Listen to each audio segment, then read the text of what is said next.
Hello everyone, I'm Sven Ronning, and this is my channel Violin Axioms, where we break apart the technique of playing the violin into small ideas, the ideas behind the ideas, the axioms, and reintegrate those into our playing for better technique and better confidence and better playing all around. Since there are a lot of these little building blocks for playing a musical instrument, be sure to subscribe to the channel so that you get the full picture.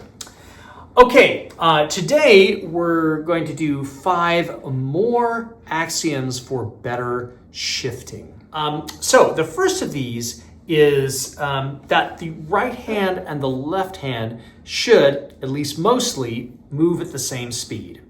And if not, they should move faster in the beginning and slower at the end. So let me show you what I mean by this. I think I've showed you this on the channel before, in fact. But if I'm shifting and I'm bowing, it's much easier. You can try this on your own if you like. It's much easier to move the two hands at the same speed than to try to move one slowly and the other one quickly. In fact, this really takes a lot of effort for me. Wow. Okay, I have to really think about that. So it's just because our bodies tend to want to do the same thing. So when you are making the shift in the speed of the bow. But especially in very, very big shifts, you may find that you can overshoot the place you're going or undershoot the place you're going, and that can be a problem. So in such a case, let's just say from 1st to 7th position,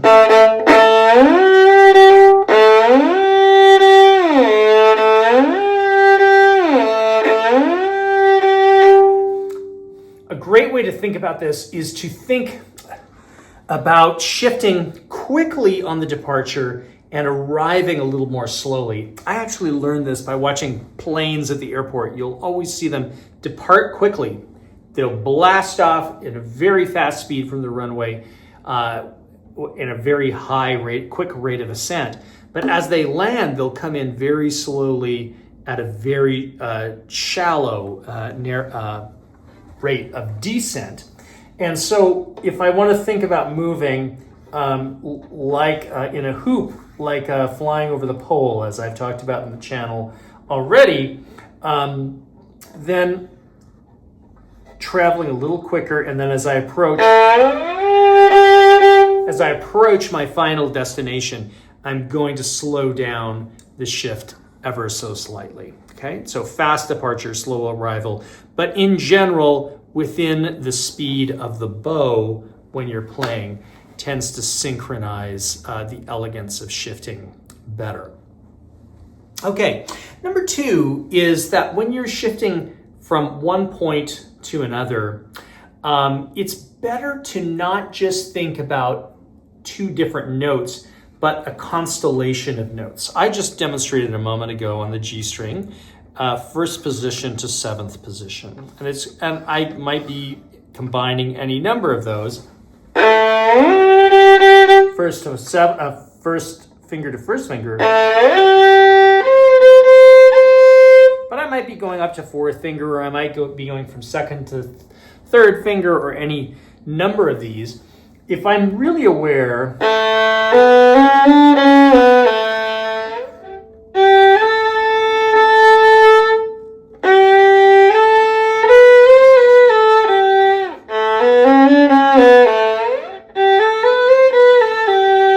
what notes are in each position, then I'm going to have a much more cohesive or fully developed idea of where all those notes are. So you can do this a number of ways. You can practice each tetrachord, each group of 4 notes.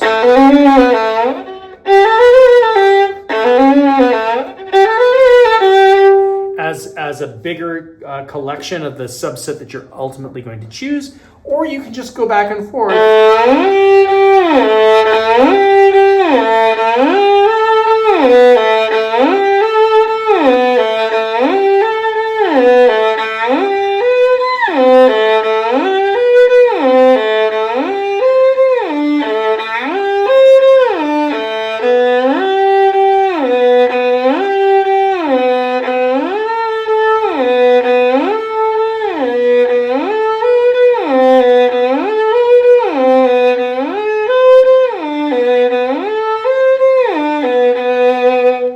in this case, I'm going through every permutation of notes that I can go through, and to learn sort of the whole constellation of notes in first position, the whole constellation of notes in seventh position.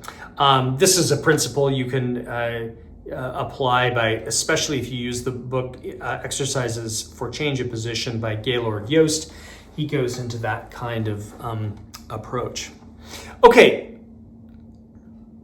that's the second axiom. So by the way, those were, you noticed me traveling on the finger and then dropping the higher finger, traveling on that upper finger and then lifting when I get back to the new position.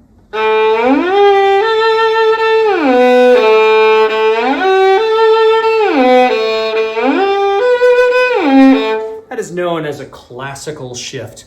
And that's probably the best way to really learn your positions and learn the frame being the collection of notes in a particular position. That's the best way to learn those. Okay, number 3, the third axiom for today. When you're practicing, I would not be afraid of listening to the glissando. Okay, you should be able to play shifts without a glissando, but for starters, I really want to listen to the glissando because it's going to inform me where I am.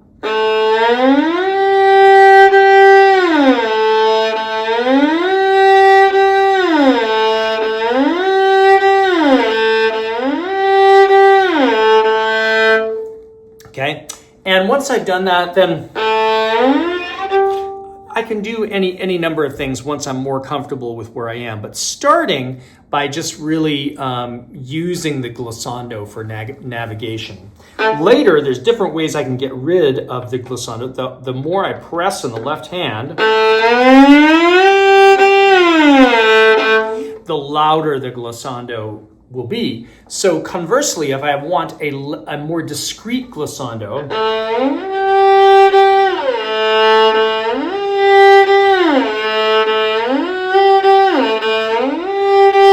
then I simply reduce the amount of pressure that I have in the finger as I move it. The same is true with the right hand. The more pressure I have in the bow as I slide, the more the shift will be amplified. So if I use less pressure in the left hand and less pressure in the bow,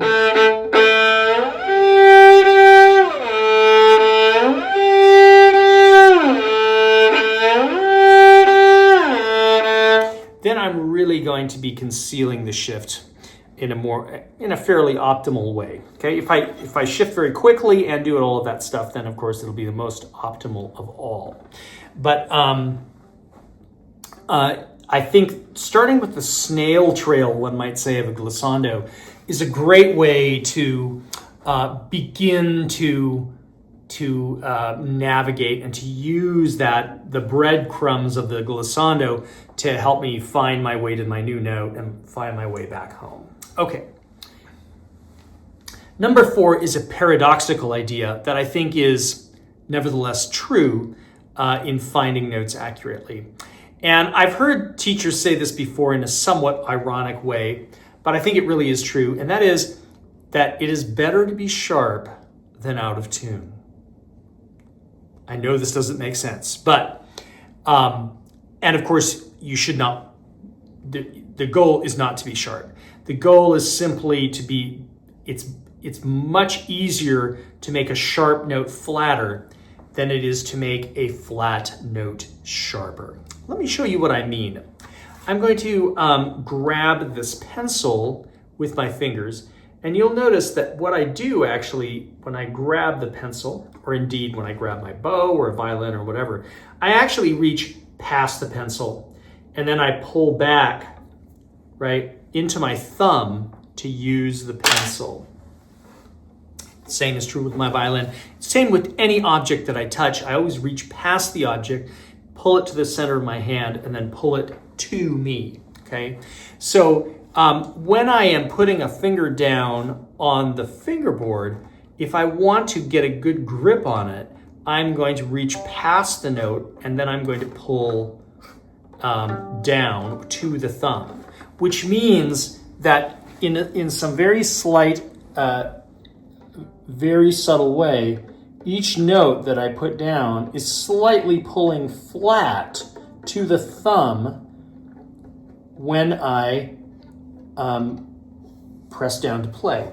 So, and conversely, if I press down and I'm flat, then I have to release the pressure, move the finger, and then do the same recipe of motions again. So I'm have to do like 3 times as much maneuvering to adjust a flat note as a sharp note. So what this means is that when I'm going up the fingerboard, I'm always going to be reaching slightly sharp, slightly too far, so that when the pressure of the fingers goes down into the thumb, I will be in the right place. I will not be sharp, but I will aim sharp.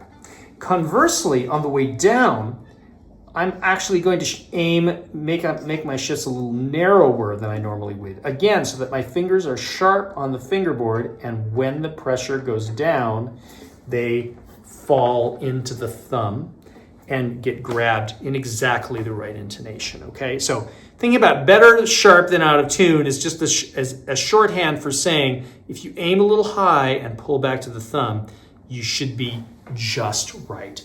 So reach beyond the note, pull back to the thumb, and then you've heard me say buttress with the fingers underneath the finger as well.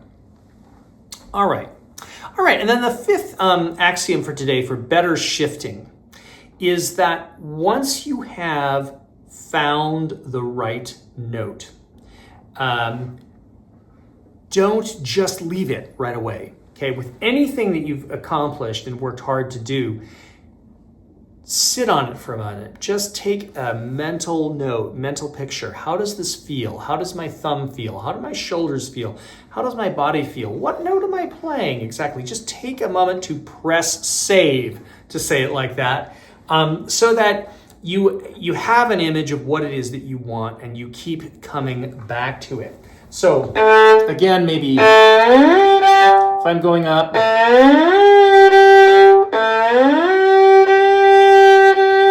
once I get that note, I'm just going to hold on to it for a moment and feel it in my finger, feel it in my thumb, hear it clearly, check it with my tuner, all of those things, so that they sit, okay? If I'm in too much of a hurry to enjoy my accomplishment, then I won't get as clear of a picture and as much confidence for finding that back the next time I return. Okay, so those are the 5 axioms for better shifting for today. Again, they are the idea that the right hand and the left hand move mostly at the same speed, right? But especially for bigger shifts, if you do need to move really quickly for a shift, move really quickly at the beginning and then slow down as you approach the destination, so you don't crash land on your goal note. Okay. Number 2, use classical shifts, meaning the travel on the old note, drop into the new position, travel on the old note, lift into the new position, and know the whole constellation of a tetrachord of 1st position or 5th position or whatever. So know the whole tetrachord in order to shift more accurately. Leave a snail trail. Use the glissando to help you be accurate, especially as you're learning. Later, you may want to get rid of the glissando for artistic reasons. It's better to be sharp than out of tune, okay? So reach past the note that you're aiming for, then pull to the thumb and help hold your fingers in place with a buttress note. And when you're successful, don't forget to press save. Dwell in the land of the correct thing that you've found for just a few moments. Take an accurate picture of it so that you can come back to it more confidently next time. Okay, those are the 5 axioms for today. Be sure and subscribe to the channel for more, and I'll see you in the next one.